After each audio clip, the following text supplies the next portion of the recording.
கீழ் மட்டத்துல இருக்கக்கூடிய நிறைய ராணுவ அதிகாரிகளை பாகிஸ்தான் விலைக்கு வாங்க முற்பட்டது. ஜமாத்-இ இஸ்லாமியோட ஊடுருவல்கள் ராணுவத்தில் அதிகமாச்சு. ஜமாத்-இ இஸ்லாமி பாகிஸ்தானோட கைக்கூலி அமைப்பு என்பதற்கு இது ஒரு அத்தாட்சி. ஏப்ரல் 7ஆம் தேதி இந்திய ஸ்பை மாஸ்டர், தேசிய பாதுகாப்பு ஆலோசகர் அஜித் தோவால் பஸ் நாமி காஃபி ஹே அப்படின்னு அமிதாப் பச்சன் டான் படத்துல அது மாதிரி பேரொன்றே போதும், பாகிஸ்தானுக்கு டண்டனக்கா நக்கா நக்கா டண்டனக்கா ஆயிடும் பேரு சொன்னாரு.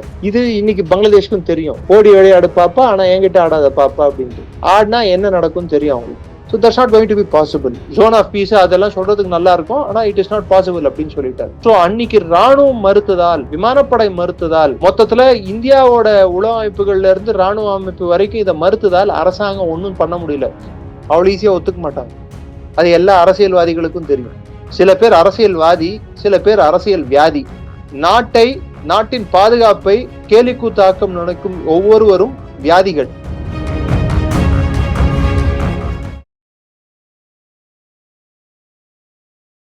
இளைய பாரத நேயர்களுக்கு வணக்கம். இன்னைக்கு நம்ம நேர்களில் நம்ம சிறப்பு விருந்தினர் டிஃபென்ஸ் அனலிஸ்டான டாக்டர் நிரஞ்சன் சார் அவர்கள் தான். சார் வணக்கம் சார். ஜெய்ஹிந்த். வணக்கம் ஜெய்ஹிந்த் சார். ஆக்சுவலா இப்போ ரீசெண்டா சில நியூஸ்கள் பார்க்க முடியுது. அதாவது பாகிஸ்தான் இருக்கக்கூடிய ஸ்பை ஏஜென்ட்ஸ், அதாவது உளவு அமைப்புகள் பங்களாதேஷ்ல இருந்து இந்தியாவுக்கு எதிரான பல வேலைகள் பார்த்துக்கிட்டு இருக்காங்க அப்படின்ற மாதிரி நியூஸ் எல்லாம் பார்க்க முடியுது. இது இந்தியா எப்படி முறியடிச்சிட்டு இருக்காங்க சார் இந்த விஷயத்த?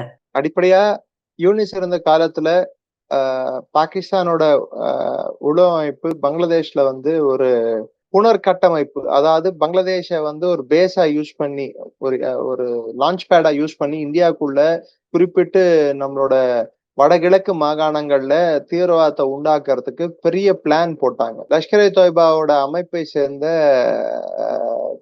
இஸ்திஹாப் இலாஹி ஜஹீர் அப்படின்ற ஒரு நபர் கூட அங்க ஜமாத்-இ இஸ்லாமி கட்சியோட சப்போர்ட்டோட பிளஸ் இஸ்புத் தஹ்ரீரோட சப்போர்ட்டோட வலம் வந்தார். பார்டர் ஏரியா எல்லாத்தையும் சுத்தி பார்த்தார். இந்தியாவோட பார்டர் ஏரியா, அதாவது இந்தியா பங்களாதேஷுக்கு அதாவது கிட்டத்தட்ட பார்டருக்கு டில் 50 கிலோமீட்டர்ஸ் 30 கிலோமீட்டர்ஸ் ரேடியஸ் வரைக்கும் எல்லா இடத்துக்கும் சுத்தி பார்த்தோம். இது இல்லாம பங்களாதேஷோட கீழ் மட்டத்துல இருக்கக்கூடிய நிறைய ராணுவ அதிகாரிகளை பாகிஸ்தான் விலைக்கு வாங்க முற்பட்டது. ஜமாத்-இ இஸ்லாமியோட ஊடுருவல்கள் ராணுவத்தில் அதிகமாச்சு. ஜமாத்-இ இஸ்லாமி பாகிஸ்தானோட கைக்கூலி அமைப்பு என்பதற்கு இது ஒரு அத்தாட்சி. யூனிஸ் இதை கண்டும் காணாத ஒரு போக்கை கடைபிடித்தார். அவங்களோட இன்னொரு முக்கியமான கொள்கை, இன்னொரு முக்கியமான பாலிசி, இந்தியாவோட நம்ம இந்த சைடு நார்த் ஈஸ்ட்ல இருக்கக்கூடிய சிலிகுரி காரிடார்ல இருந்து எடுத்துக்கிட்டு, நான் பை த வே சிலிகுரி காரிடாரை பத்தி நான் போட்டிருக்கேன், அதோட இதை லிங்க் பண்ணீங்கன்னா நல்லா இருக்கும். சிலிகுரி காரிடார், பீகார், இந்த சைடு நம்மளோட திரிபுரா, இந்த இடத்துல எல்லாம் எங்கெல்லாம் நம்ம ஏர்பேசஸ், மிலிட்ரி ஸ்டேஷன்ஸ், ஏர் ஸ்டேஷன்ஸ், மிலிட்ரி கண்டோன்மெண்ட்ஸ் எங்கெல்லாம் புதுசா அமைச்சிருக்கோமோ அங்கெல்லாம் ரேடார் ஸ்டேஷன்ஸ் இருக்கோ அதை எல்லாத்தையும் கண்காணிக்கும் விதமாக, அதோட டேட்டாவை பாகிஸ்தானுக்கு கொடுக்கும் விதமாக முயற்சிகள் எடுக்கப்பட்டன. இது சம்பந்தமா இந்தியா உளவு சேகரித்து, ஏன்னா பாகிஸ்தானோட ISI உளவு அமைப்பே போன வருடம் ISI பெரிய அளவுல, இன்க்ளூடிங் அவங்களோட பாகிஸ்தான் ராணுவத்தின் joint chief of staff Sahir Jamshed Mirza, general Mirza பாகிஸ்தானுக்கு சென்று வந்திருந்தார். அவங்களோட DGISI சென்று வந்திருந்தார். பாகிஸ்தானோட joint chief of staff Bangladesh சென்று வந்தார். அதுக்கப்புறம் DGISI சென்று வந்தார். அதை தொடர்ந்து அக்டோபர் மாசம் இந்தியாவோட ராணுவ அமைப்புல ஒரு குறிப்பிட்ட அமைப்பு அதை சார்ந்த அதிகாரிகள் பங்களாதேஷோட ராணுவ தளபதியை நேரில் சந்தித்து பேசினார்கள், வக்கர் ஜமான். அதை தொடர்ந்து இந்த பிப்ரவரி மாதம் நடைபெற்ற தேர்தலை தொடர்ந்து பல ராணுவ அதிகாரிகள் மாற்றப்பட்டனர். கோர் கமாண்டர்கள் மாற்றப்பட்டனர். டிவிஷனல் கமாண்டர்கள் மாற்றப்பட்டனர். பிரின்சிபல் ஸ்டாஃப் ஆபீசர்ஸ் அப்படின்வாங்க, ராணுவ தளபதி கீழ் இருக்கக்கூடிய முக்கியமான அதிகாரிகள், அவர்கள் எல்லாம் மாற்றத்துக்கு ஆளாக்கப்பட்டனர். பல்வேறு அதிகாரிகள் கம்பல்சரி ரிட்டையர்மெண்ட்டும் லீவ்லயும் அனுப்பப்பட்டனர். அப்பதான் இன்னொரு விஷயம் தெரிய வந்தது, ஊடுருவல்கள் அவங்களோட விமானப்படையிலும் ஏற்பட்டுள்ளது என்று. அதற்கப்புறம் இந்த மாதம் ஏப்ரல் 7ஆம் தேதி இந்திய ஸ்பை மாஸ்டர், தேசிய பாதுகாப்பு ஆலோசகர் அஜித் தோவால் பஸ் நாமி காஃபி ஹே அப்படின்னு அமிதாப் பச்சன் டான் படத்துல அது மாதிரி பேரொன்றே போதும், பாகிஸ்தானுக்கு டண்டனக்கா நக்கா நக்கா டண்டனக்கா ஆயிடும் அவர் பேரை சொன்னாரு. ஸோ மிஸ்டர் தோவல் வந்து அவரோட தலைமையில ஒரு மீட்டிங் வந்து பங்களாதேஷோட தேசிய பாதுகாப்பு ஆலோசகர் மற்றும் அவங்க நாட்டின் முக்கியமான அதிகாரிகள் வந்து இந்தியா வந்திருந்தாங்க. ஏப்ரல் 7ஆம் தேதி இந்த சந்திப்பானது டெல்லியில நடைபெற்றிருந்தது. நம்ம தான் எல்லாரும் தேர்தல்ல மும்முரமா இருந்ததால அதை பெருசா கண்டுக்கல. அதை தொடர்ந்து பங்களாதேஷ்ல தாரிக் ரஹ்மான் அவரோட தலைமையில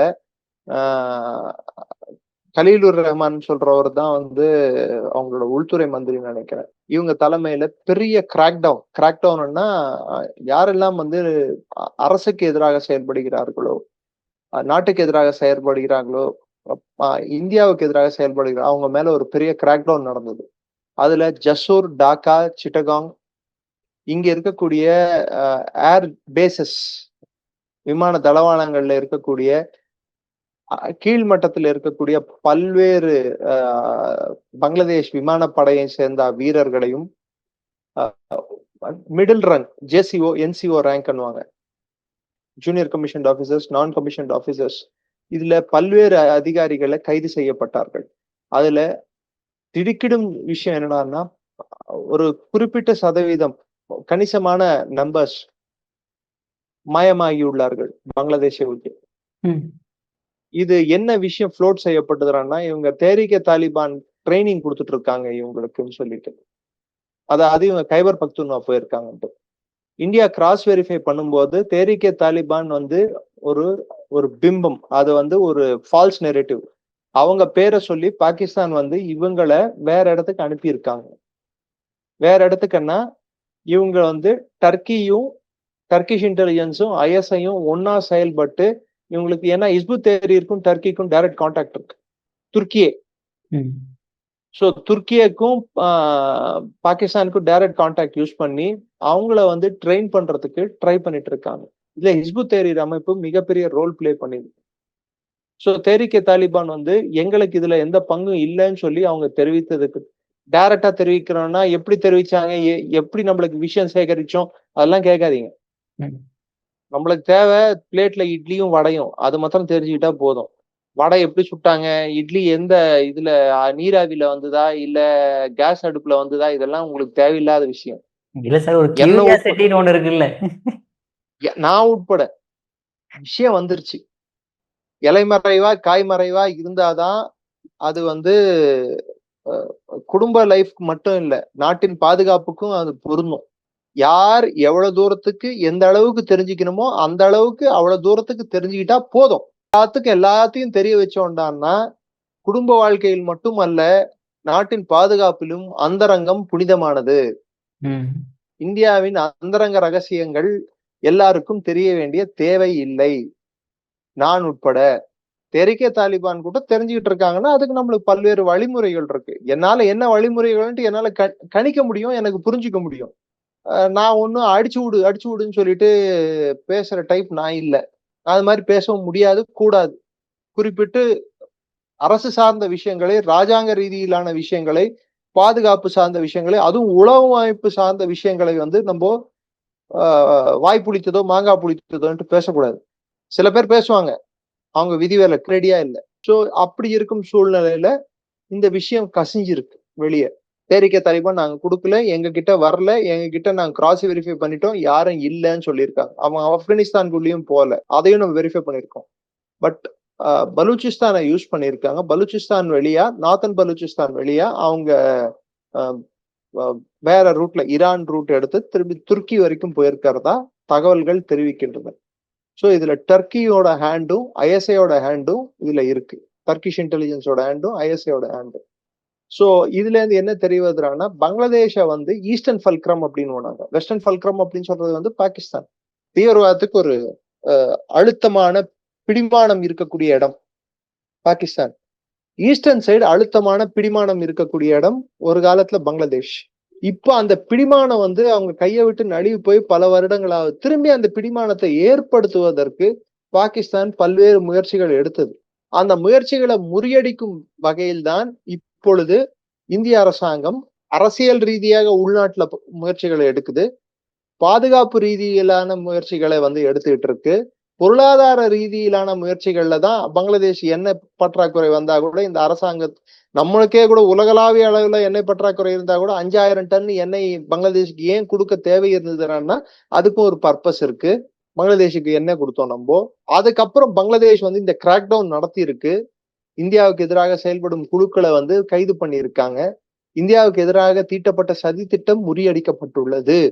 சோ இதுல நம்ம புரிஞ்சுக்க வேண்டிய விஷயம், பாகிஸ்தானோட முயற்சிகள் பங்களாதேஷில் அவர்கள் நினைத்தபடி இந்த ஆட்சி மாற்றத்துக்கு அப்புறம் நடத்த முடியல. இதே ஒரு காலத்துல கலிதாசியா அரசு இருக்கும் போதே இந்தியாவுக்கு எதிரான கொள்கையை கடைபிடித்த கட்சி தான் இன்று ஆட்சியில் உட்கார்ந்துட்டு இருக்கு.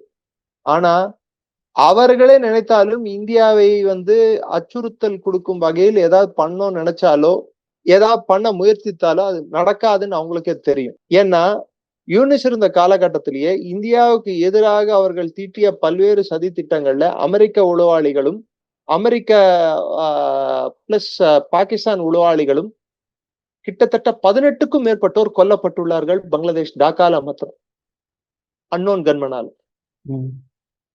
அதுல ஒருத்தன் தான் டெரஸ் ஜாக்சன். இது இன்னைக்கு பங்களாதேஷ்க்கும் தெரியும்.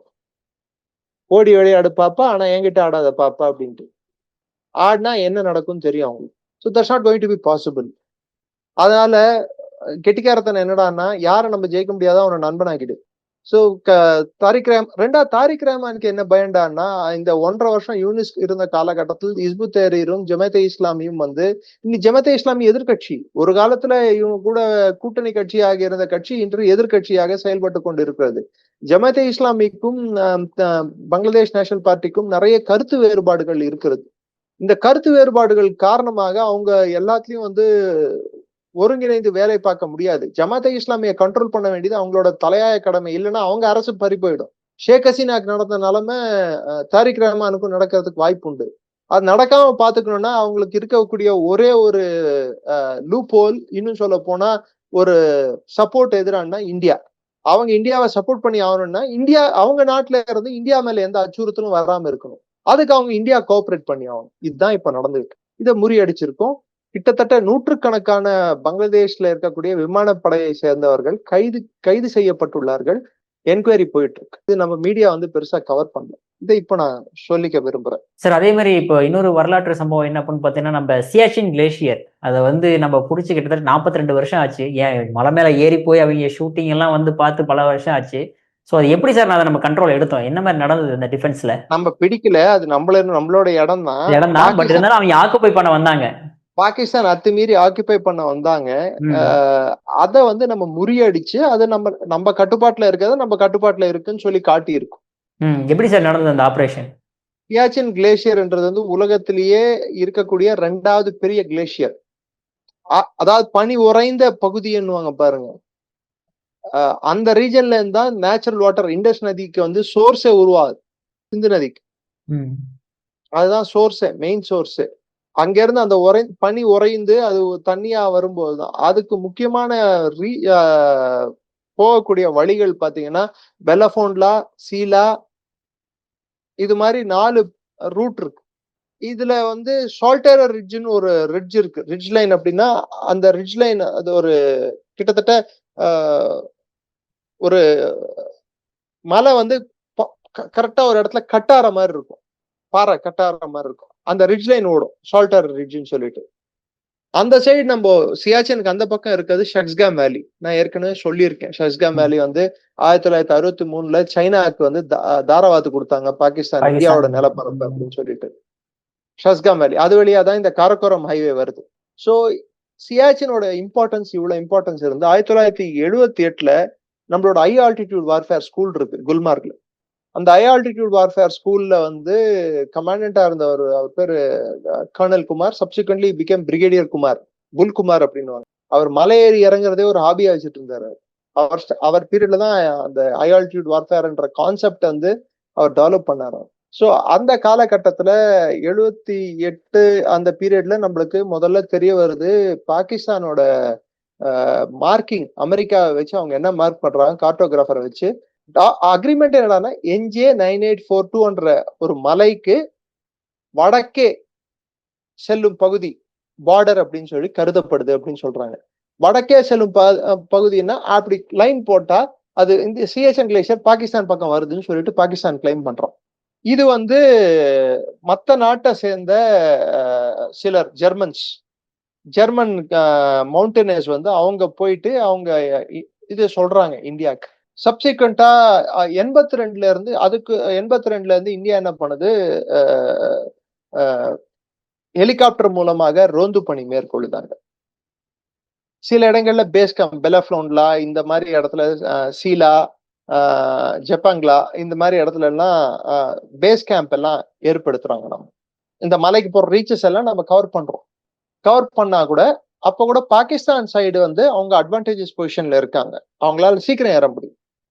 நம்ம இன்னும் கொஞ்சம் கீழே இருக்கிறதுனால நம்ம டிஸ்அட்வான்டேஜ் பொசிஷன். அதாவது அவங்களுக்கு ஏறக்கூடிய நேரம் மிக குறைவான நேரமே தேவைப்படும் பாகிஸ்தானுக்கு.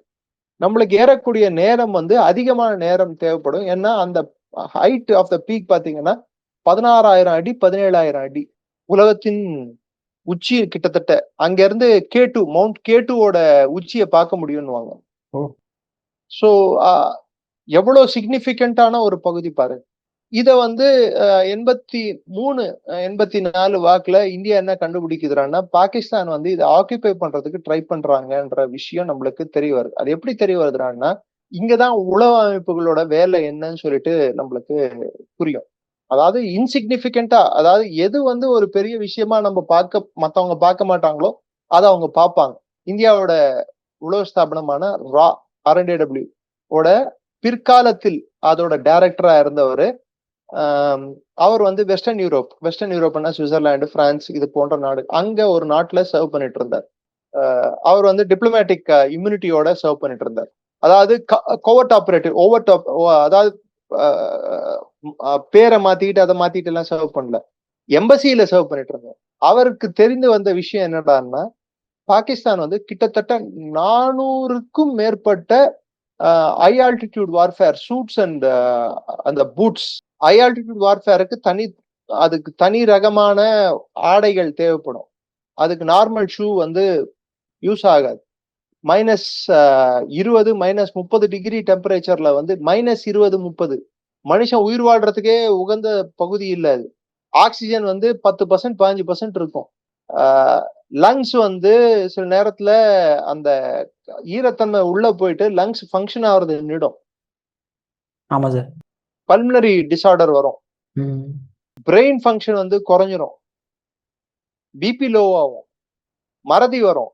இது ஹை ஆல்டிடியூட்லயே இருக்கக்கூடிய ஸ்ட்ரெஸ் ரிலேட்டட் ப்ராப்ளம்ஸ். இதெல்லாம் இந்த மாதிரி ஒரு பகுதியில ஆப்ரேட் பண்ணோம்னா அதுக்கு தனியான ஸ்கில்லும் தனியான ட்ரைனிங்கும் தனியான டெக்னிக்ஸும் தேவை. பாகிஸ்தானோட ஸ்பெஷல் சர்வீசஸ் குரூப் 1982-83 இந்த மலைகளை முதல் வாட்டி கேப்சர் பண்ண பாக்குறாங்க. அவங்க செப்டம்பர் மாசத்துல போறாங்க. ஏன்னா செப்டம்பர் மாசம் கடைசியில இருந்து உகந்த பீரியட் இல்ல, ஆனா அந்த டைம்ல தான் போறாங்க. பாகிஸ்தானிஸ் எப்பயுமே முட்டியில மூளை அவங்களுக்கு. அந்த டைம்ல போறாங்க. போயிட்டு என்ன ஆகுதுன்னா, வெதர் பிளிசார்ட்னா பனி காற்றுன்னுவாங்க பாருங்க, அப்படியே பனி அடிக்குது, தெரிக்குது. நம்ம கோடை மலையில ஆலங்கட்டி மலை வருது பாருங்க, அது மாதிரி பனி கல்லு மாதிரி அடிக்கும், பிளிசார்ட் அடிக்குது. அடிக்கும் போது பாகிஸ்தான் ட்ரூப்ஸ் எல்லாம் அங்க ஹோல்ட் பண்ண முடியல ஸ்பெஷல் சர்வீசஸ் குரூப்பால. அப்ப அவங்கள மலையை விட்டு கீழே இறக்குறாங்க, ரிட்ராக்ட் பண்ணிக்கிறாங்க. ஜஹாதத் கான் அன்னைக்கு இருந்த corps commander northern areas, lieutenant general Jahandad Khan, பாகிஸ்தானோட commander, he takes back the Pakistani special services group. அந்த ஸ்பெஷல் சர்வீசஸ் குரூப்ல அப்ப இருந்த ஒரு கர்னல் பேர் தான் சப்சிக்வென்ட்லி நம்ம எல்லாருக்கும் தெரிஞ்ச பர்வேஸ் முஷரஃப். அவன் என்ன பண்றாங்க, அது ரிட்டர்ன் ஆன உடனே நம்ம இந்த ஹை ஆல்டிடியூட் சூட்ஸை வெஸ்டர்ன் யூரோப்ல ஆர்டர் கொடுக்குறாங்க. எனக்கு தெரிஞ்சு சுவிட்சர்லாண்ட்ல தான் நினைக்கிறேன் அவங்க ஆர்டர் கொடுத்தது. ஏன்னா ஆல்ப்ஸ் மவுண்டன்ல மவுண்டனியரிங் அதிகமா இருக்கிறதால சுவிட்சர்லாண்ட்லயோ இல்ல பிரான்ஸ்லயோ இந்த ஆர்டர் கொடுக்கப்படும் போது அங்க இருந்த இந்த டிப்ளமேட்டிக் இம்யூனிட்டி கீழே ஒர்க் பண்ணிட்டு இருந்த ஒரு கவுன்சிலர் ஆபீசர், RNDW பிற்காலத்தோட சீஃபா இருக்கக்கூடிய விக்ரம் சூத், அவர் வந்து என்னடா இந்த ஆர்டர் டிஸ்ப்ரப்போர்ஷனேட்டா இருக்கு, ஏன்னா அவங்களோட வேலையை பாகிஸ்தானை கண்காணிக்கிறதுக்கு தான் அங்க போஸ்டிங் போடுவாங்க. ஏன் இவ்வளவு பெரிய ஆர்டர் வந்து பாகிஸ்தான் பிளேஸ் பண்றான்னு சொல்லிட்டு இதை இந்தியாவுக்கு மெசேஜா பாஸ் பண்றாங்க. இது அன்னைக்கு இருந்த ஆர்மி கமாண்டர் PN ஹூன், லெப்டினன்ட் ஜெனரல் ஹூனுக்கு போகுது. கோர் கமாண்டர் சிப்பர் இவங்களுக்கு போகுது. PN ஹூன் இதை வந்து பிரதமர் கிட்ட எடுத்துட்டு போறாங்க, இந்திரா காந்தி கிட்ட. இந்திரா காந்தி கிட்ட எடுத்துட்டு போனோன்னா இந்திரா காந்தி என்ன சொல்றாங்க, make arrangements to capture Siachen. சியாச்சினை வந்து கேப்சர் பண்றதுக்கு நம்ம ஆர்டர், அங்க யூரோப்ல போய் தேடினா அவ்வளவு பெரிய அந்த சூட்ஸ், இந்த ஹை ஆல்டிடியூட் வார்ஃபேருக்கான யூஸ் பண்ணக்கூடிய உடைகளோ இல்ல ஷூக்களோ இல்ல. ஏன்னா மொத்தம் பாகிஸ்தான் ஆர்டர் பண்ணிட்டோம். உடனே நம்ம வந்து ஃப்ரெஷ் ஆர்டர் பிளேஸ் பண்றோம். ஃப்ரெஷ் ஆர்டர் பிளேஸ் பண்ணி இந்த லைன் ஆஃப் ஃபயர்னு பாகிஸ்தானோட முஷரஃப் எழுதின புக் இருக்கு, அந்த புக்கை கொஞ்சம் படிங்க எல்லாரும். அப்கோர்ஸ் அது பாகிஸ்தானோட புக் தான், அவன் என்ன பெரிய அப்பாட்டாக்கிற மாதிரி தான் எழுதியிருப்பான். பட் அதுல இருந்து நிறைய விஷயங்கள் நம்மளுக்கு தெரிய வரும். சோ அதுல இருந்து நான் படிச்சது, நான் தெரிஞ்சுக்கிட்டது உங்க பார்வைக்கு எடுத்துட்டு வரேன். இந்த புக்ல அவங்க எழுதியிருக்கிறது என்னன்னா, பாகிஸ்தான் எல்லாத்தையும் வாங்கின பிற்பாடு இந்தியாவும் ஆர்டர் கொடுத்தது. இந்தியா ஆர்டர் கொடுத்து கரெக்டா ஏப்ரல் 12 நம்மளுக்கு சூட்ஸ் வருது, 13 இவங்க ஏறணும். சேட்டக் ஹெலிகாப்டர் யூஸ் பண்ணி 30 பேரை அந்த இடத்துல பிலஃபோன்ல கேப்சர் பண்றதுக்கு விடுறாங்க. Camp 1, camp 2, camp 3, camp 4 set பண்ணி திரும்பி அதுக்கப்புறம் மேல போயிட்டு அவங்க பிலஃபோன்ல கேப்சர் பண்ண அப்புறம் திரும்பி சியாச்சினை வந்து அவங்க போய் கொடியை நாட்டணும். இது வந்து ஒரு நாள் 2 நாள் ப்ராசஸ் இல்ல, இது பல மாதங்கள் ப்ராசஸ். இது கரெக்டா 84 ஏப்ரல் 13 ஸ்டார்ட் ஆகுது. ஆக்சுவலா பாகிஸ்தான் பிளான் பண்ணது மார்ச் 30 பிளான் பண்ணி, ஆனா அதை வந்து ஒரு மாசத்துக்கு தள்ளி போஸ்ட்போன் பண்றாங்க, ஏப்ரல் 30ன்னு சொல்லிட்டு. ஆனா இந்தியா பிளான் பண்ணது வந்து ஏப்ரல் 12க்கே நம்ம பிளான் பண்ணி ஏப்ரல் 30க்கெல்லாம் ரீச் ஆயிடுறோம். பாகிஸ்தான் அப்பதான் கண்டுபிடிக்குது, ஏப்ரல் 30 இந்திய கொடி வந்து சியாச்சின் கிளேசியர்ல பறக்கும் போதுதான் கண்டுபிடிக்கிறாங்க அவங்க கீழே இருக்காங்க. அதாவது லோயர் இதுல இருந்து பார்க்கும்போது அவங்களுக்கு இந்தியன் பிளாக் தெரியுது. They're taken by shock, surprise. In fact பாகிஸ்தானோட ஹெலிகாப்டர் வந்து ஒன்னு வரும்போது அன்னைக்கு சர்வ் பண்ணிட்டு இருந்த ஒரு கேப்டன், யங் கேப்டன், சப்சிக்வெண்டா அவர் லெப்டினன்ட் ஜெனரல் ஆனாரு. அவரு முக்கியமான ராணுவ பதவி எல்லாம் வகிச்சாரு. சமீபத்துல அவரை நேரடியா சந்திக்கிறதுக்கு எனக்கு ஆப்பர்ச்சுனிட்டி கிடைச்சது. வெரி ஹம்பிள் மேன், வெரி ஹம்பிள்னா down to earth, one of the highly decorated officer. Lieutenant ஜெனரலா ரிட்டையர் ஆனவர். பிரைவேட்டா வேணும்னா நான் காட்டுறேன் யாருன்னு. ஏன்னா அவர் பர்மிஷன் இல்லாம அவர் பேர் எடுக்கிறதோ இல்ல சொல்றதோ நியாயமாகாது. சோ யாருன்னு தெரிஞ்சுக்கணும்னா தெரிஞ்சுக்கவங்களுக்கு பல்வேறு வழிகள் இருக்கு, ஆனா நான் சொல்றது நியாயமா இருக்காது. சோ அவர் வந்து அவரோட ஃப்ரம் த ஹார்சஸ் மவுத்தே சொல்றது என்னடான்னா, தாக்கு பிடிக்க முடியாத ஒரு சூழல் ஏற்பட்டது. இந்திய ராணுவம் வந்து ஒரு அவலான்ச்ல, அப்போ வந்து சப்சிக்வெண்டா இருந்தார் பாருங்க நம்ம ஜெனரல் பிபின் ராவத்தோட தந்தையும் இப்போ ஒரு ஆர்மி கமாண்டர், லட்சுமண் சிங் ராவத். அவரும் வந்து இவங்களை வந்து பாக்குறாரு. ஜெனரல் சிப்பர் ஆர்டர்ஸ் கொடுக்குறாரு. ஸோ இட் கோஆர்டினேட்டட் மூல ஏப்ரல் 30 இந்தியா பிளாக் வந்து அங்க நாட்டப்படுது. அதை நம்ம இந்தியா கண்ட்ரோல் எடுக்குது. ஃபர்ஸ்ட் ஃபயரிங் ரிப்போர்ட் ஆகுறது வந்து மே வாக்ல ரிப்போர்ட் ஆகுது. திரும்பி ஜூன் வாக்ல வந்து ஓபன் ஃபயரிங் ரிப்போர்ட் ஆகுது. ஃபேஸ் டு ஃபேஸ் கான்ஃபரன்டேஷன் நடக்குது. பாகிஸ்தானை வந்து நம்ம தோக்கடிக்கிறோம். அதுக்கப்புறம் 84 அவங்க ஃபெயில் ஆகிறாங்க. 87ல 2வது வாட்டி பாகிஸ்தான் வந்து பர்வேஸ் முஷரஃபின் தலைமையில், அப்போ யுஎஸ் கர்னல் பர்வேஸ் முஷரஃப் தலைமையில் 2வது அட்டாக் நடக்குது. அப்ப பாகிஸ்தான் கண்ட்ரோல்ல இருந்த குவைதா ஆசம் போஸ்ட் அழைக்கக்கூடிய ஒரு போஸ்டையும் நம்ம கேப்சர் பண்ணிடுறோம். அந்த போஸ்ட் இன்னைக்கு பனா போஸ்ட் அப்படின்னு அழைக்கப்படுது. இந்தியாவோட குறிப்பிட்ட சிலர் மட்டுமே வாங்கிய விருது, உயரிய வீரதீர செயலுக்கான ராணுவ விருது, பரம்வீர் சக்ரா வாங்கின உயிருடன் வாங்கிய சிலர்ல பானா சிங் ஒருவர். He was awarded Paramvir Chakra. எனக்கு தெரிஞ்சு அவரு, அதுக்கப்புறம் பாத்தீங்கன்னா சஞ்சய்குமார் கார்கில் வாரப்போ வாங்கினவங்க. இங்க 2 பேர் தான் உயிரோட வாங்கினாங்க நினைக்கிறேன். அதுக்கு முன்னாடி 62 வார்ல யாரோ 62 65 இருக்காங்க. பட் ரொம்ப குறைச்சலானவங்க தான் உயிரோட அந்த விருதை வாங்க முடிஞ்சிருக்கு. மற்றபடிக்கு எல்லாருமே வந்து போஸ்டுமஸ் தான். ஸோ அந்த விருதை அவர் வாங்கினார் அந்த போஸ்டை கேப்சர் பண்ணும்போது. பிசிக்கலா அந்த ஆல்டிடியூட்ல செங்குத்தான மலையை ஏறி பாகிஸ்தான் போஸ்ட கேப்சர் பண்ணி கிட்டத்தட்ட ஒரு பாகிஸ்தான் வீரர்களை வந்து கொன்னு அந்த போஸ்ட பிடிக்கிறோம் நம்ம. அந்த டைம்ல ஒரு இன்சிடென்ட் அவர் நெரேட் பண்றாரு, அந்த அந்த ஆபீசர், கன்சர்ன் ஆபீசர் நெரேட் பண்றது. பாகிஸ்தான் சைட்ல இருந்து, ஏன்னா பாகிஸ்தான் அந்த சைட்ல அவங்க ஆக்குபேஷன்ல இருக்கிறது நம்ம பார்க்க முடியும், இந்த சைடு நம்ம ஆக்குபேஷன் இருக்கிறது நம்ம அவங்க பார்க்க முடியும். நீர்நிலைகள் அங்கங்க இருக்கும் அங்க மலை மேல. அந்த நீர்நிலைகளை வந்து ஒரு நீர்நிலை பாகிஸ்தான் கட்டுப்பாட்டுல, ஒரு நீர்நிலை இந்தியாவோட கட்டுப்பாட்டுல, ஒரு நீர்நிலை வந்து 2 பேருக்கும் பொதுவான ஒரு நீர்நிலையா இருக்கும். வெயில் காலம் வரும்போது அந்த சமயத்துல என்ன ஆகுது, 2 நீர்நிலை காஞ்சி போயிடுது. பொதுவான நீர்நிலையும் பாகிஸ்தான் சைட்ல இருக்க நீர்நிலையும். இந்திய சைட்ல இருக்க நீர்நிலை வந்து காயும், காயிற நிலைமைக்கு வருது. அதுக்கு இவர் என்ன பண்றாரு, ஒரு பேரல் எடுத்துட்டு போயிட்டு அந்த இடத்துல வச்சிடுறாரு. தண்ணி சொட்ட சொட்ட சொட்ட சொட்ட நைட்டுக்கெல்லாம் ரெம்பிடும். 200 லிட்டர் 250 லிட்டர் அந்த பேரல்ல தண்ணி பிடிக்கிற அளவுக்கு இருக்கும். அது வந்து பியூர் வாட்டர் தான் இருக்கும். மலைகள்ல வந்து வர வாட்டர், இங்க மாதிரி கலப்படம் எல்லாம் எதுவும் இருக்கிறதுக்கு வாய்ப்பு இல்லை. சோ அந்த தண்ணியை வந்து கொதிக்க வச்சு இவங்க குடிச்சுப்பாங்க. அப்படியே எல்லாம் குடிக்க முடியாது அந்த தண்ணியை. சோ கொதிக்க வச்சு குடிச்சுப்பாங்க. அந்த தண்ணியை வந்து மேல இருந்து பாகிஸ்தான்காரன் கேட்கறான். அதாவது அந்த சைட்ல இருந்து பாகிஸ்தான்காரன் கேட்கறான், எனக்கு தண்ணி வேணும். அவன் ஒரு சுபேதார் ரேங்க் ஆபீசர். இவங்க என்ன சொல்றாங்க, இங்க இருக்கிற இவர் இந்த கேப்டனை கூப்பிட்டு சொல்றாங்க. அந்த டைமுக்கு அவர் மேஜர் ஆயிட்டார், கூப்பிட்டு சொல்றாங்க தண்ணி கேட்கறான், என்ன பண்றதுன்னு. இவர் சொல்றாரு, அவங்ககிட்ட சொல்லு, அவனோட கமாண்டிங் ஆபீசரை வர சொல்லு அப்படின்னு சொல்லிட்டு. வர வழி இல்லைங்க. அங்க இருக்கிறது ஒண்ணு பாகிஸ்தான்காரன், இந்தியாக்காரன். தண்ணி இல்லைன்னா தண்ணி கொடுத்துதான் ஆகணும். அவன் டியூட்டி பாக்குறான். நம்ம நம்ம நம்ம நாட்டு வீரர்கள் நம்ம டியூட்டியை பாக்குறாங்க. இந்த லைன் ஆஃப் டியூட்டி வந்து வீரம் தான், போர் வீரம் தான். பாகிஸ்தானுக்கு அந்த மனிதாபிமானம் இல்லைன்னா கூட இந்தியர்களுக்கு அந்த மனிதாபிமானம் உண்டு. That's what make Indian army a different army altogether. Our fabric is different. Pakistan army வந்து அவங்க they have forgotten how to be an army. They have become businessmen, they have become terrorists. கெலாக்ஸ்ல இருந்து சானிட்டரி நாப்கின்ஸ்ல இருந்து எல்லாத்தையும் விக்கிற ஆர்மியா மாறிடுச்சு. Real estate பண்ற ஆர்மியா மாறிடுச்சு. அதை விட்டா தீவிரவாதிகளை உற்பத்தி பண்ணி இவங்க பண்ண வேண்டிய சண்டையை தீவிரவாதிகளை விட்டு பண்ணக்கூடிய ஆர்மியா மாறிடுச்சு. அதனால அதோட தன்மை தொலைஞ்சு போச்சு. அவங்களோட அடிப்படை குணமே இல்லாம போயிடுச்சு.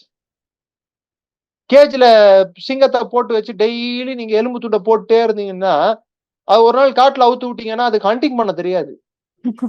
உட்காந்துட்டு இருக்கோம், எவனா வந்து நம்மளுக்கு போடுவான். புரியுதா? ராணுவத்துக்கும் பொருந்தும் இது. அதோட அதோட இயற்கை குணத்தை வந்து மாத்த விடக்கூடாது. போர் குணம் வந்து ராணுவத்துக்கு இருக்கணும். அவுட் சோர்ஸ் பண்ணிட்டா முடிஞ்சு போச்சு கதை. இது பாகிஸ்தானுக்கு ஏற்பட்டது. இந்த சுபேதார் வந்து சொல்றாங்க, சார் எங்க போஸ்ட்ல வந்து கமாண்டிங் ஆபீசரா இல்ல சார். ஒரு ஆபீசர் கூட இல்லையா? அதான் கமிஷன்ட் ஆபீசர்ஸ் யாருமே இல்லையா? இல்ல சார். சரி வா அப்படின்றாங்க. வந்தா அவன் இறங்கி வரான். எந்த தைரியத்துல நீ வந்த இந்தியன் எல்லைக்குள்ள அப்படின்னு சொல்லி கேக்குறாங்க. அப்ப அவன் சொல்றான், நான் 1971ல POW இருந்தேன். ஈஸ்ட் பாகிஸ்தான்ல சர்வ் பண்ணும்போது அவன் பலூச்சி, அவன் என்ன POW பிடிச்சாங்க. பிடிச்சப்போ என்ன என்கொயர் பண்ணாங்க, நிறைய பண்ணாங்க. ஆனா எனக்கு ட்ரீட்மெண்ட் நல்லா இருந்தது. நல்ல சாப்பாடு போட்டாங்க 2 வருஷம். இந்தியா மரியாதையா ட்ரீட் பண்ணாங்க, இன்சல்ட் பண்ணல. சண்டையில தோத்தா கூட எங்க நாடு எங்களை இன்சல்ட் பண்ணா கூட இந்தியா வந்து இன்சல்ட் பண்ணல. அந்த ஒரு தைரியம் எனக்கு இருந்தது. அதனால்தான் நான் வந்தேன். அதுக்கப்புறம் இவங்க வந்து சில சாக்லேட்ஸ் அவங்க கொடுக்குறாங்க, தண்ணி கொஞ்சம் கொடுக்குறாங்க, எடுத்துட்டு போறான். அவன் அப்போ திரும்பி பார்த்து இவர்கிட்ட சொல்லிட்டு போன விஷயம் என்னடான்னா, உங்க மாதிரி ஆபீசருங்க எங்க நாட்டிலயும் இருந்திருந்தா நாங்களும் உங்க கூட எல்லா போரையும் ஜெயிச்சிருப்போம். எங்க ஆபீசருங்க எங்க கூட தங்குறது இல்ல சார் உங்க மாதிரி. That's what makes the Indian Army a different army. Major, Colonel, Lieutenant, Colonel, Lieutenant, Captain, Major, Colonel, Lieutenant Colonel, Colonel, இந்த ரேங்க் வரைக்கும் இவங்க எல்லாம் ஃபீல்ட் ஆபீசர்ஸ் மோஸ்ட்லி. இவங்க எல்லாருமே வந்து அவங்கவுங்க யூனிட் கூட தங்க பழக்கப்பட்டவர்கள். கார்கில் வாரப்போ 500 பேர் நம்மளுக்கு கேஷுவாலிட்டி, 500க்கும் மேற்பட்டோர் நம்மளோட கேஷுவாலிட்டி, அதாவது உயிரிழந்தவர்கள், நம் வீரர்கள், வீர தியாகம் செய்தவர்கள். அதுல எடுத்து பாத்தீங்கன்னா பல்வேறு பேர்ல அதுல நிறைய பேர் வந்து major, captain, lieutenant, colonel, colonel இது வரைக்கும் உயிர் தியாகம் இருக்கு. பாகிஸ்தான்ல பாத்தீங்கன்னா மேஜருக்கு மேல இல்ல. அப்ப அவங்க உயிரிய அதிகாரிகள் வரதே இல்ல ஃப்ரண்ட்டுக்கு. பின்னாடி இருந்து ஏவி விட்டு இவனுக்கு உட்கார்ந்து பாக்குறதா இவங்க வேலை. ஒரு நார்தன் லைட் இன்ஃபேண்ட்ரி என்ற ஒரு முழு ரெஜிமெண்ட்டையே வந்து பலிகடாவாக்குனாங்க கார்கில் வார்ல.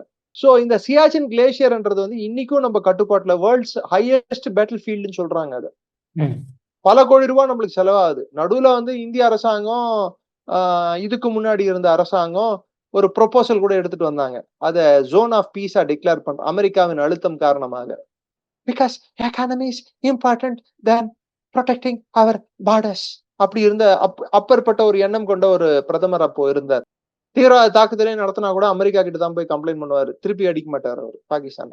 அப்படிப்பட்ட ஒரு எண்ணம். ஆனா அன்னைக்கு இருந்த இந்திய ராணுவ தளபதி ஜெனரல் ஜே சிங் அவர் என்ன சொன்னாரு, இத பல்வேறு வீரர்களின் உயிரும் ரத்தமும் கொடுத்து நம் கட்டுப்பாட்டில் வைத்திருக்கக்கூடிய பகுதி, அதை அவ்வளவு சுலபமா எல்லாம் கொடுக்க முடியாது. ஜோன் ஆஃப் பீஸ் அதெல்லாம் சொல்றதுக்கு நல்லா இருக்கும், ஆனா இட் இஸ் நாட் பாசிபிள் அப்படின்னு சொல்லிட்டார்.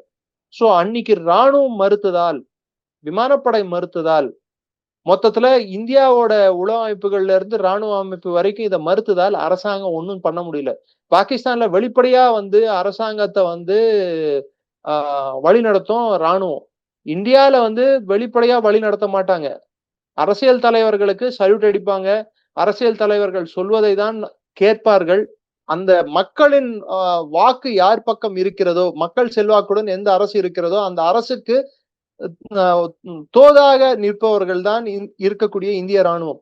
இந்திய அரசியல் சாசன சட்டத்துக்கு விசுவாசமாக செயல்படும் ராணுவம் இந்திய ராணுவம். ஆனால் அந்த அரசே இந்திய இறையாண்மைக்கோ, இந்தியாவோட ஒற்றுமைக்கோ, இந்தியாவோட நிலப்பரப்பையோ இன்னொருத்தர் கொடுக்கணும்னு லைட்டா சிந்திச்சா கூட முதல்ல சாரி நத்திங் டூயிங் சொல்றது இந்திய ராணுவமா தான் இருக்கும். அவ்வளவு ஈஸியா ஒத்துக்க மாட்டாங்க. அது எல்லா அரசியல்வாதிகளுக்கும் தெரியும். சில பேர் அரசியல்வாதி, சில பேர் அரசியல் வியாதி. நாட்டின் பாதுகாப்பை கேலிக்கூத்தாக்கம் நினைக்கும் ஒவ்வொருவரும் வியாதிகள். உதாரணத்துக்கு நான் சொன்ன பீரியட் எல்லாமே இந்திரா காந்தி அம்மையாரோட காலகட்டம். அவங்க காசை பத்தி யோசிக்கல, பொருளாதாரத்தை பத்தி யோசிக்கல. நாட்டின் இறையாண்மை, நாட்டின் ஒரு நிலப்பரப்பு, நாட்டோட முக்கியமான ஒரு நதியின் போக்குவரத்து. ரெண்டாவது, பாகிஸ்தான் வந்து இதை கேப்சர் பண்ணிச்சுன்னா அப்போ கார்டோகிராபிக் அக்ரஷன், மேப்ல அவங்க மாத்துறதும் நிலப்பரப்பை பிடிக்கிறதும் ஒன்ன ஒத்துக்கிட்டா திரும்பி எல்லாத்தையும் ஒத்துக்க வேண்டிய இருக்கும் அப்படின்ற ஒரு சூழல். இதை எல்லாத்தையும் முறியடிக்கணும்ட்டு கொள்கை ரீதியிலான, தார்மீக ரீதியிலான ஒரு டெசிஷன் அவங்க எடுத்தாங்க. அந்த தைரியமும் தன்மையும், அந்த ஒரு தன்னம்பிக்கையும், அந்த ஒரு தொலைநோக்கு பார்வையும் அவர்களுக்கு இருந்ததால் தான் பல்வேறு கருத்து வேறுபாடுகள் இருந்தால் கூட அவங்க பண்ண நிறைய தவறுகள் இருக்கலாம், எமர்ஜென்சி மாதிரி நிறைய தவறுகள் இருக்கலாம், பொருளாதார ரீதியில அவங்க எடுத்த கொள்கை முடிவுகள், லைசன்ஸ் ராஜ் எல்லாம் இருக்கலாம். இந்தியா மீது தான் கொண்ட அந்த நேசம், அந்த நாட்டு மேல இந்த பற்று, அதை யாரும் கேள்வி எழுப்ப முடியாது. Okay sir. சார், அற்புதமான கருத்துக்களை இளையபிராடம் பார்த்ததற்கு மிக்க நன்றி சார். ஜெய்ஹிந்த். நன்றி. ஜெய்ஹிந்த்.